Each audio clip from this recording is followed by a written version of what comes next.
2, 1. Boom. All right. I think we're live. Hello, everyone. Hey, everybody. To the Church Communications Podcast. That's right. We are live tonight, and you are viewing a live recording of the podcast. And if you're not watching, you're listening to this on the audio podcast feed. So if you're doing that, we thank you for that as well. Yeah. So how's it going, Daryl? You know what? I have been to Atlanta and back in the last 24 hours. Yeah, you didn't tell me about Chick-fil-A. Maybe we should talk about that. Actually, we shouldn't talk about that. I'm kidding. No. It's a secret meeting. Secret meeting, yeah. So I was at the Chick-fil-A headquarters for a brief meeting. Yeah, that sounds like it's not like shady because it's Chick-fil-A, so it's like a great place. It's like, why was that mean? Yeah. So anyway, I've got some friends who work down in the corporate offices, so we were down and back yesterday. My wife just came back from a 7-day mission trip to Chicago. So I had the 2 kids all week. She came back. We drove down to Atlanta, visited some friends, turned around, jumped in the car, jumped right back, and so I'm here. I'm here, and on top of that, we did another Facebook Live today with the cool kids over at Mediashout. So anyway, how are you doing, Katie? I'm very tired because my fire alarms went off all night long. So that's right. I did not sleep but for an hour. So when I get in bed tonight, I will sleep like a rock. However, we hope you don't have a fire because if so, you don't have any fire alarms, right? Because you yanked them all off your walls. Actually, I have some still, so we should be okay. All right. Well, let me talk about today's podcast. What do you call them? See, this is gonna be the whole podcast, Katie. It's us trying to get through it. Let's talk about today's wonderful, awesome sponsor, and that's my really good friend Alejandro over there. Last week we mentioned a new Facebook training that our friends Alejandro Reyes and Steve Fogg produced called "The 7 Sneakiest Facebook Tricks That Can Double Your Church's Facebook Engagement." Over 1,000 people registered for it, and it was a huge success. Alejandro and Steve are making the webinar replay available for a limited time, so we recommend you go check it out. We'll post a link in the comments below and in the show notes so you can watch the replay, which we're going to do. You'll learn the exact social media system he taught 300 of the fastest growing churches in America. So again, it's going to be a limited time only, limited replay, so make sure you check it out. As I said before last week, Alejandro is one of the few people that I've gotten to know within like 30 minutes. I thought this dude's legit. He knows what he's doing, knows what he's talking about. And, there's no like sneaky sales thing coming at you. Like he's just a legit good guy and we love him a lot. So we're super pumped that he felt the need and wanted to sponsor the podcast. So Alejandro, shout out to you. And we suggest you check out the 7 sneakiest Facebook tricks. It is Steve Fogg, man. Steve Fogg, what a cool dude. Puts out such great content as well. He's fantastic. Yeah, no, he's Australian, right? Yeah, but he lives in England right now. He moved his family to England. Yeah. Check that out, kids. We have a globe-trotting group. We should. We do. All right, so let's get to today's, or this week, if you will, our top 5 social media church communication news stories. Here we go, Katie. Let's start at the top. Okay. So, move over, Millennials. Gen Z, now the largest single population segment. You bet. So it looks like, according to Nielsen research, 48% of all media is being consumed by Millennials and Gen Z, and out of that, 26% of that is Gen Z. So, good. Sorry, it's 22% Millennials and 26% Gen Z. So Gen Z is 1997 to 2015 is what they're saying in terms of birth. If you're birth through. So what does that mean? I guess that means we need to start paying attention to Generation Z. Yeah, my wife is a student minister, yells at me all the time, and she's like, stop talking about Millennials, start talking about Gen Z. And she's noticed a couple of character traits, and they talk about some of the stuff it's different in terms of this. And one of the things I love about this article, I believe it's this article, is they talk about like how little time they spend in front of a laptop, a desktop, or any type of PC computer experience, and it's like pretty much they spend like 8 minutes tops per day in that interface, and everything else is mobile. But she says one of the things that I realize about this one that makes them, she's noticed is different is they're not just self-motivated. It's almost like she's like, if she's planning something, she's doing something, if they don't like what she's doing, they'll go ahead and do their own thing. And so like as a student minister, that drives her nuts. But she's come to realize that if you don't do it, they're going to go ahead and do it. Enterprising of them. Yes.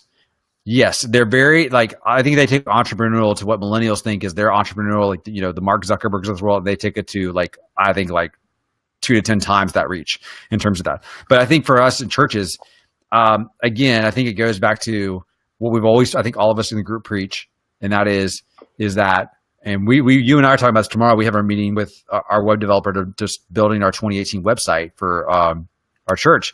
Is that we build mobile first. Yeah. We just launched a website for our young adult ministry, Kairos, and we built it first on the mobile device and then thought about the desktop. Yeah. Yeah. So super important. There you go, kids. All right. Number 2, this is coming from Ad Age. Facebook is turning on the audio on ads by default. So you've already got autoplay. Guess what? They're going to turn the audio on by default when you're scrolling through your feed. Gross. That's the word. It's like autoplay on a website. Nobody wants to watch your autoplay video or your music. Remember when MIDI files were really cool on a website? You'd go to a GeoCities or a Zanga page and listen to some sweet MIDIs. Oh my gosh, I totally remember that. Yes, I remember reading tutorials how to embed that, how to autoplay that. Oh my gosh, yes. But yeah, so it looks like it's coming. Whether we like it or not, it's coming. I think the article states that said they've learned that I think one of the driving forces behind that is them being Facebook watching Snapchat, and how Snapchat does it that, and they don't seem to have an issue with it. I think it's so different though. I feel like it's just a different experience. I think so too. Watching video on Facebook, and I love watching video on the Facebook video tab now. It's kind of become a weird habit for me. Yeah. But when I see a video with a ad in the middle of it, it's so easy for me just to scroll on and be like, oh, well, don't want to finish that video ad experience. I could care less. There'll be another funny video ad after this. So. Yeah, I think it's a different demographic. I'm trying to imagine my mom is a heavy Facebook user. So I'm trying to imagine my mom's mobile experience if she's scrolling through trying to see pictures of the grandkids, and then all of a sudden an ad rolls up and starts playing the audio.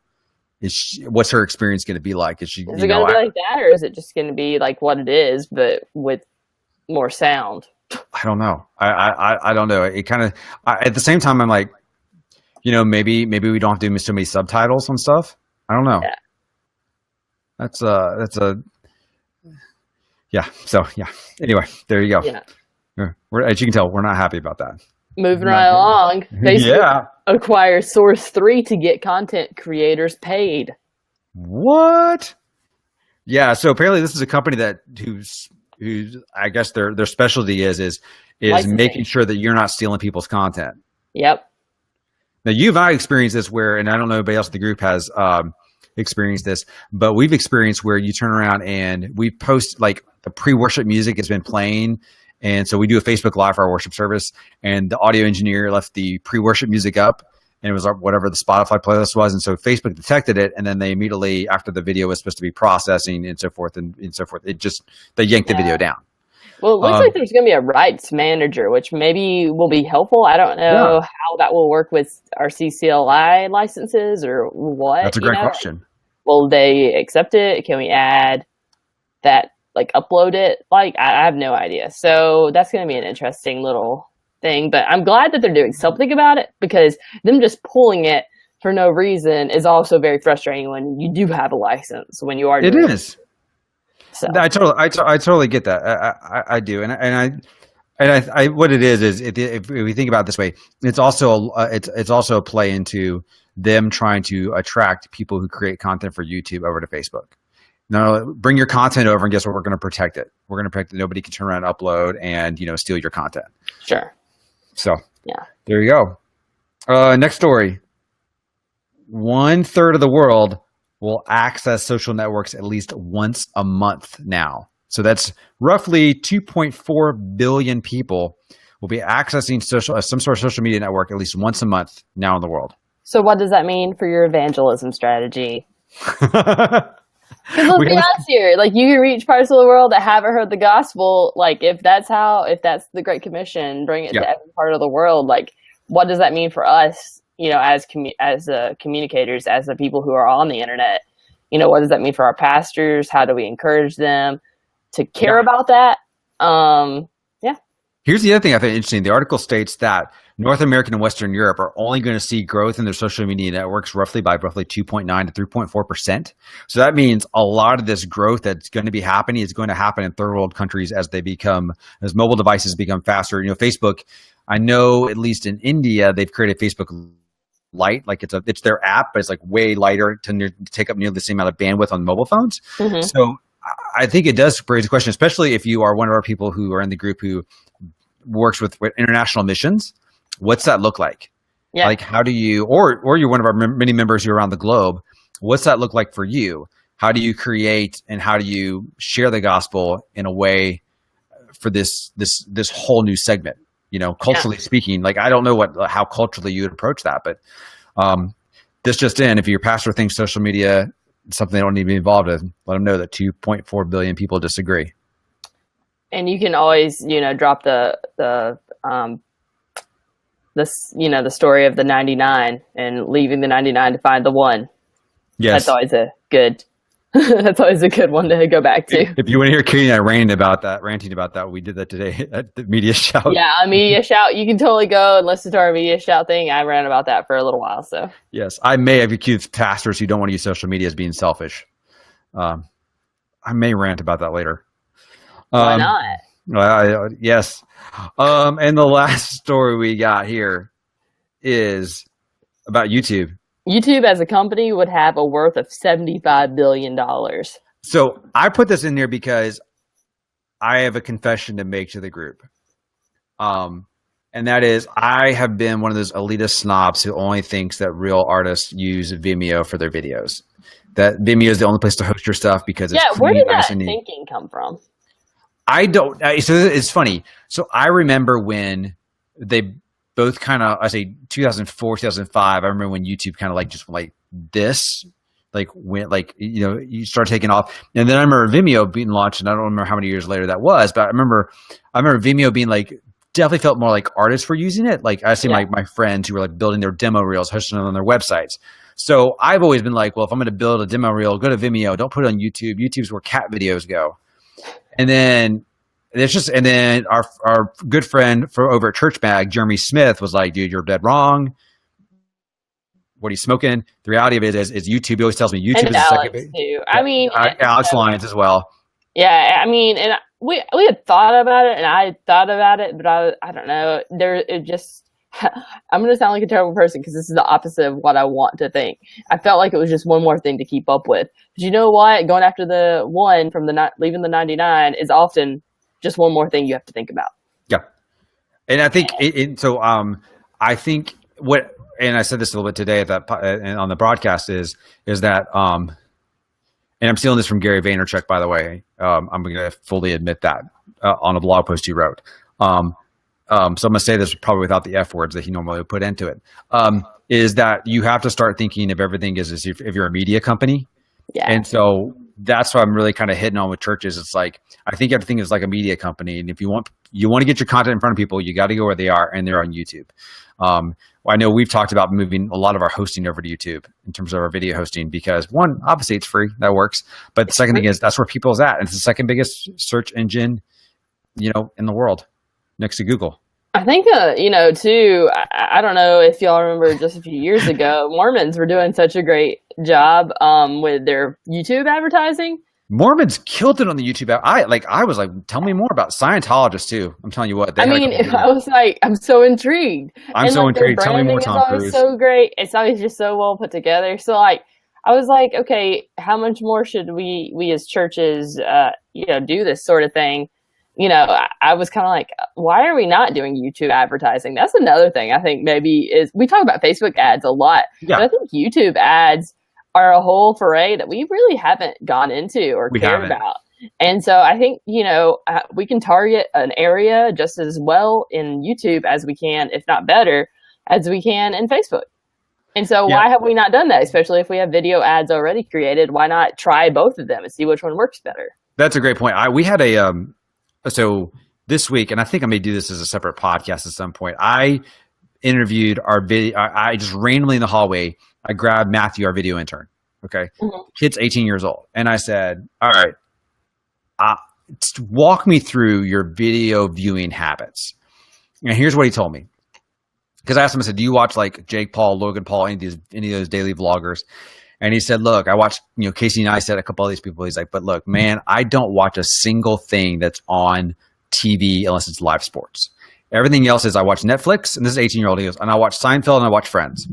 That's pretty much all I'm watching because I think that's pretty good TV. I don't like most of today's TV. And he goes, but other than that, I'm watching vloggers. But I pretty much watch all my content on Netflix, Hulu, or YouTube. And the more teenagers and more young adults I talk to, those are the three medium platforms of choice, pretty much. That's the future of TV. I think, honestly, we're going to see these major conglomerates like Dish and DirecTV. We're going to see those go by the wayside, and we're just going to pay the networks directly. Like, how much easier would it be if I paid for the app and did a recurring payment for AMC? Like, literally all I want is AMC. If I could pay AMC directly $5 a month, they would make more money than they would paying a big network to be on it, I would think. And so, because that's all I want most of the time is AMC for Walking Dead. And so I'm like, why can't I just buy that one channel? And then local channels, of course, are always going to be, or I think would always be on this, air, streaming. So I just use a local, Mohu Leaf antenna to get the rest of those. So I think in the future, I think we'll see where it's going to be more and more. You can just pick and choose those and pay for them directly rather than through a network. I don't know when that will happen, but I can see it happening. I think so. I think it's going to I think it's going to happen, which is why I think we're rushing to build HBO's already done it, you know? And that's why for us, I've come to the realization that we've got to build out our media platforms on YouTube and build it out in these places and be more robust in those areas and go where the people are at. I mean, we're still going to have a nice website. We still want it to look great, but at the end of the day, obviously you got to go where the people are at. Yeah. And that's native, native apps like YouTube, Facebook, Twitter. I mean, those are all native apps. Those are where people are. They're not on your website natively. They're going to your website because they've already thought about you as a church and they wanted to visit you as a church. Whitney mentions this in the chat, and it's true. YouTube Red is a fantastic deal. Let me tell you why. First off, no commercials. You can watch the videos offline. You can listen to audio of only the YouTube videos if you want. If you're on your iPhone, just throw into another app, and then they'll play the audio if you want to listen to a lecture. But you also get Google Music, or Google Play Music, which is basically their version of Spotify or Apple Music, if you will, as part of the deal. So $10 a month, you get ad-free YouTube, and you get all the music you want. Like I said, it's a pretty good deal for $10. It is a pretty good deal. There you go. If I wasn't paying for Spotify, maybe. You want to talk about the Facebook Power Group? Yeah. So Facebook invited us. I mean, it's been a couple weeks. I forgot to tell you. Sorry, everyone. Even including Daryl. Daryl's like, oh, we're in this? Okay, we're in this? Well, great. They actually reached out to us and invited us specifically to this group. It's only got maybe 1,800 Facebook admins in it, so it's pretty exclusive for as many groups as there are. I mean, there's probably a million groups or more that are created, and so it's really cool that they reached out and chose our group and said that our group was active and more engaged than normal groups. And so I don't know, I thought it was really cool, and it's because of y'all. So does this mean I get to go go to Facebook? Yeah, you can hang out with Zuck anytime you want. That I'm in. I know, right? Fantastic.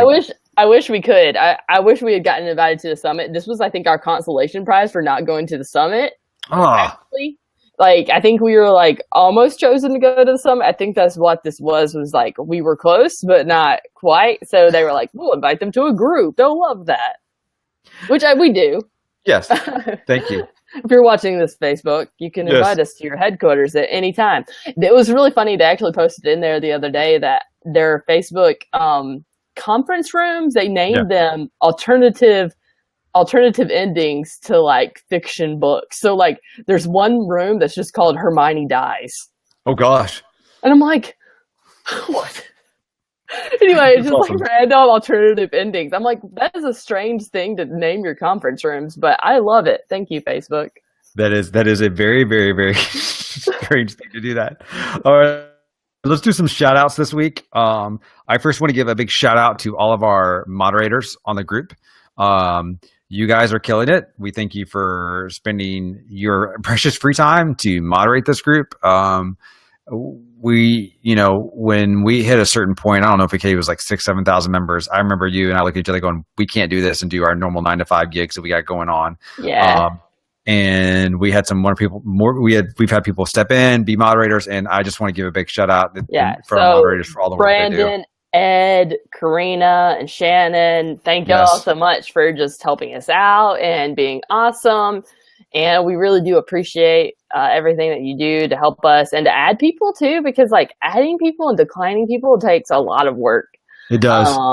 It's probably one of the more tedious parts of the job, and so we really do appreciate how much you help us. Yep. Yeah. If you guys don't know, we actually, for those of you who've been around for the group for a while, or you don't really know the process, we actually vet every single member who joins the group. So we have 3 sets of questions they have to ask, and we try to be pretty strict about who gets in to be a part of the group. Okay, do you guys shout out? Yeah, do I have a shout out? Let's look at the list. Oh yeah, Elevation. So we're really, really excited. Jasmine and some other members, some other friends from Elevation are going to be teaching just about their social media process and how she makes graphics and some really cool tips and tricks from Elevation. And it's going to happen on Monday night. So you can see the event in our Facebook group. It's July 31st, Monday night, 7 p.m. Eastern time. So that's going to be 6 p.m. Central time, which normally most of our events are in Central time. So we're just pumped that they're going to offer that kind of free training. It'll be on the wall, so you can always watch it later too. So yeah, that's thanks fantastic. Guys. And we love that, churches are teaching churches. I think that's like I think that's great. I mean, by the way, folks, if you ever want to see, so Sunday morning, again, confession time. Sunday morning when I'm running our online worship, I occasionally peer over and see what other churches are doing. And I will tell you, Elevation Churches online, how they host live from the hallway before the worship service and so forth. I don't know who the 2 young ladies who are hosting it. They just kill it. It's just, they do a fantastic job. So we're excited that Elevation Church is willing to hang out with us and show us a little bit what's going on. I want to give a shout out to our good friend Aaron over at Mediashout. As we said before, mentioned a couple of times, we got to hang out with him today. We did a live Q&A with the Mediashout folks. It was just super cool to hang out with them and just answer some questions and talk through some stuff. So Aaron, we just appreciate you just hanging out with us and spending time with us. Yeah. So there we go. Katie, you want to do a little Q&A? Yeah. Are you going to ask me some questions? I didn't know if the audience had questions, Katie. Oh, like what? Are you just gonna... I was going to spring questions on you randomly. This Katie, is rapid fire questions, but no, we're not. We have put rapid fire questions to rest. Oh, okay. Too many of our guests have sweated through that, and so my favorite color is yellow, Daryl. Oh man, too many guests. I mean, the number of guests. Where did you get your glasses? So I got mine at Cool Springs Eye Care. I didn't order them online. I used to have some Warby Parkers, but honestly, they were kind of flimsy, and these are fantastic. So if you're in Franklin, Tennessee, go see my friend Stephanie over at Cool Springs Eye Care. Tell them Katie sent you. Yeah, I don't get any referral credit for that. Just a high five. There's no affiliate link there. Stephanie is fantastic. She actually sings in our choir and is usually the reason we go viral. Well, these headphones are from Apple. Yes, we're not sponsored by Apple. Trust me. Speaking of which, by the way, did you watch the Rock video with the Siri and the Rock? The video that Apple produced, the mini movie. It's like 3.5 minutes long. No, but I'm gonna have to go check that out later. You will. It hit like 6.5 million views like in 24 hours. Gotcha. Brandon asked how we would defend ourselves from a bear, and I've been to Yellowstone. And so we had bear repellent, like a can. It's basically like a bear pepper spray. And that's my plan. I'm going to spray that junk. I'm going to walk back slowly and then leave. Brandon, I think the question is, am I with somebody else? If I'm with somebody else, I don't have to defend myself from the bear. I just have to outrun my friend. Which he can easily outrun me. So there you go. That's how I do it. That's how I roll. Any other Katie, questions, guys? I think so. I think we're going to wrap up the Q&A time. I think we're good. Okay. All right, guys. thanks for hanging out with us. We appreciate it. Again, we want to say you all are a wonderful group of people that we are just so privileged to hang out with and be with. And if you're listening to the audio of this podcast, we thank you for that. If you like it, you love it, share it with a friend. You're a family. Your family. Them to join the family. Why Invite not? them to join the family. We're almost at 10,000 members, and it can only happen if you help. Thanks. All right. You guys have a good night. We'll talk to you later. Okay. Bye.